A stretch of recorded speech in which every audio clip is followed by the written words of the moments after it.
এই জন্য আওয়ামী লীগের নেতারা যদি তাওবা করে আলেমদের পায়ে ধরে ক্ষমা চাইতে হবে। কথা বলেন ঠিক কিনা? যারা আলেমদেরকে জেলখানার মধ্যে জুলুম করেছিল, নির্যাতন করেছিল, জুলুম নির্যাতনের স্টিম রুলার চালিয়েছিল, এটা বান্দার হক। যদি তারা আল্লাহর কাছে ক্ষমা চায়, বান্দার কাছেও ক্ষমা চাইতে হবে, আলেমদের কাছে ক্ষমা চাইতে হবে। কথা বলেন ঠিক কিনা?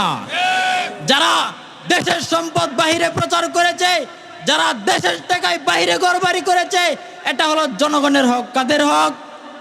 জনগণের হক।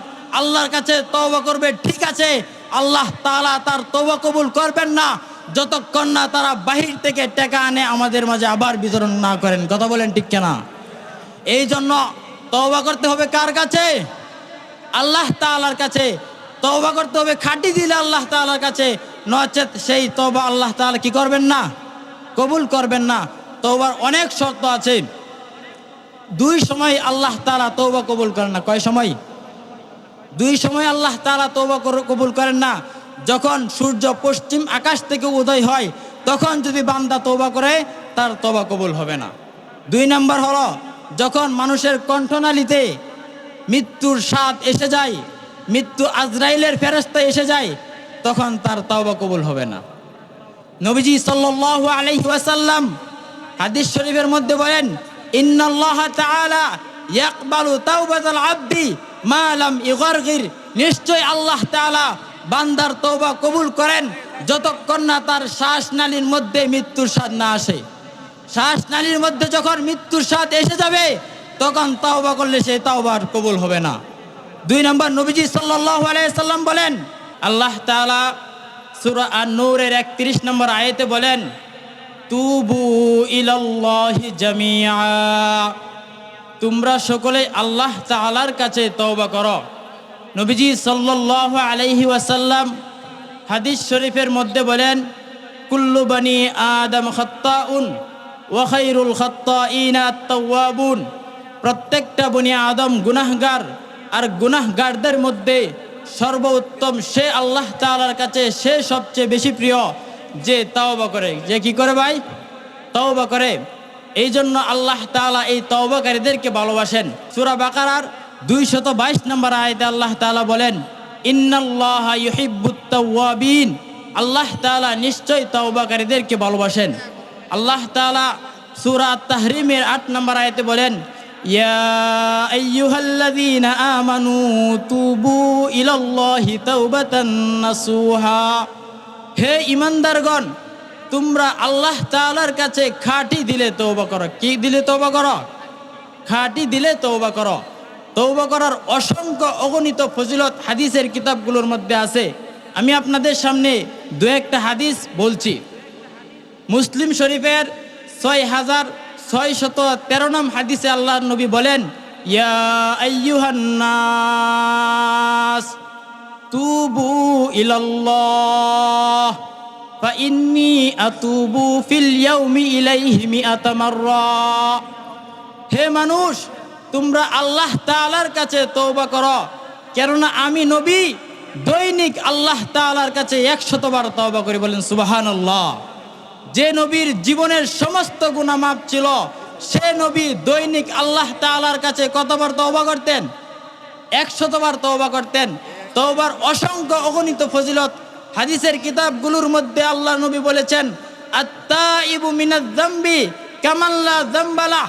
গুনাহ থেকে বান্দা যখন তওবা করে কেমন যেন সে গুনাহ করে নাই। সুবহানাল্লাহ। বুঝতেছেন? এই জন্য আমরা হলাম গুনাহগার। নবীজি বলছেন, কুল্লু বানি আদম খাত্তাউন। প্রত্যেকটা বনি আদম গুনাহগার, আর গুনাহগারদের মধ্যে সর্বোত্তম সে ব্যক্তি যে আল্লাহ তাআলার কাছে তওবা করে। বলেন সুবহানাল্লাহ। আয়াত দ্বারা প্রমাণ হলো আমরা গুনাহগার। গুনাহগারদের জন্য উচিত হলো আল্লাহ তাআলার কাছে তওবা করা। বুঝতে পারছেন?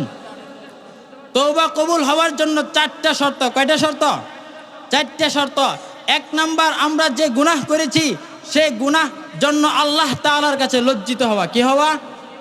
লজ্জিত হওয়া। 2 নাম্বার, আজকে থেকেই সেই গুনাহ ছেড়ে দেওয়া। আজকে থেকেই সেই গুনাহ কি করা? ছেড়ে দেওয়া। 3 নাম্বার, ভবিষ্যতে সেই গুনাহ আর করা যাবে না। এই 3টা হলো শর্ত। 4 নাম্বার শর্ত হলো বান্দার হক সম্পর্কিত যদি কেউ কোনো ধরনের অপরাধ করে থাকে সেই অপরাধের জন্য বান্দার কাছ থেকে ক্ষমা চাইতে হবে। যদি লেনদেনের ক্ষেত্রে হয়ে থাকে সেই লেনদেন পরিশোধ করতে হবে। কথা বুঝতেছেন? এই জন্য এই তওবা করার ক্ষেত্রে 4টে শর্ত। 4 নম্বর শর্তটা আল্লাহ তাআলাও ক্ষমা করবেন না। কে ক্ষমা করবেন না? আল্লাহ তাআলাও ক্ষমা করবেন না। আমি বলতে চাই প্রিয় হাজিরিন, আমাদের নেতা নেত্রীরা যারা আছে তারা যদি গুনাহ থেকে তাওবা করে, সর্বপ্রথম তাওবার জন্য অনুতপ্ত হতে হবে, লজ্জিত হতে হবে, আল্লাহ তাআলার কাছে এই ওয়াদা দিতে হবে ভবিষ্যতে আর সেই গুনাহ করবে না। কথা বলেন ঠিক কিনা? 4 নম্বর শর্ত যেটা, বান্দার হক যদি নষ্ট করে থাকে সেই হক আদায় করে দিতে হবে। সেই হক কি করতে হবে? আদায় করতে হবে।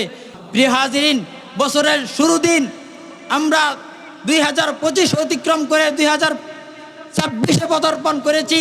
আমার বয়স 25 বছর, আমার জীবন থেকে 25টি বছর অতিবাহিত হয়ে গেছে। আমরা নতুন বছরের নতুন দিনে আগমন করেছি। আল্লাহ তাআলার কাছে তওবা করব, হে আল্লাহ, আমরা অতীতে যত গুনাহ করেছি আপনি আমাদের অতীতের সকল গুনাহ ক্ষমা করেন, আর আমরা সামনের বছরটা যেন সুন্দরভাবে অতিবাহিত করতে পারি সেই জন্য তওবা করব। কার কাছে? আল্লাহর কাছে। করবেন তো ইনশাল্লাহ? কাটি দিলে তওবা করবেন তো? বান্দার হক সম্পর্কিত যদি কোনো হক থাকে তাহলে সেই হকগুলো আদায় করে দিবেন তো ইনশাল্লাহ? আল্লাহ তাআলা আমাদের সকলকে খাঁটি দিলে আল্লাহ তাআলার কাছে তওবা করার তৌফিক দান করে। সকলে বলে আমিন।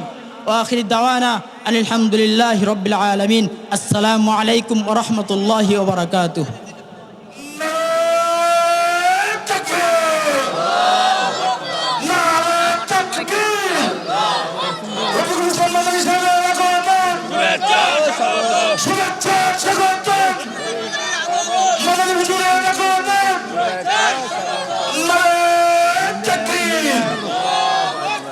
সম্মানিত তৌহিদি জনতা, বর্তমান সময়ে দেখা যাচ্ছে উলামায়ে কেরামের সামনে থেকে মাইক সরিয়ে নেওয়া হয়। বর্তমান সময়ে কুরআন হাদিসের আলোচনাগুলো বন্ধ করার চেষ্টা করে। এই সমস্ত ফেসিবাদ এখন আর চলবে না। কথা বলেন ঠিক কিনা? আমরা দেখেছি অনেক মাহফিল বন্ধর পায়ে চলা চলেছে, অনেক জায়গায় অনেক কিছু হয়েছে, এইগুলো আর এখন চলবে না। কথা বলেন ঠিক কিনা? এখন আপনাদের সামনে আজকের মাহফিলের প্রধান বক্তা, প্রধান মেহমান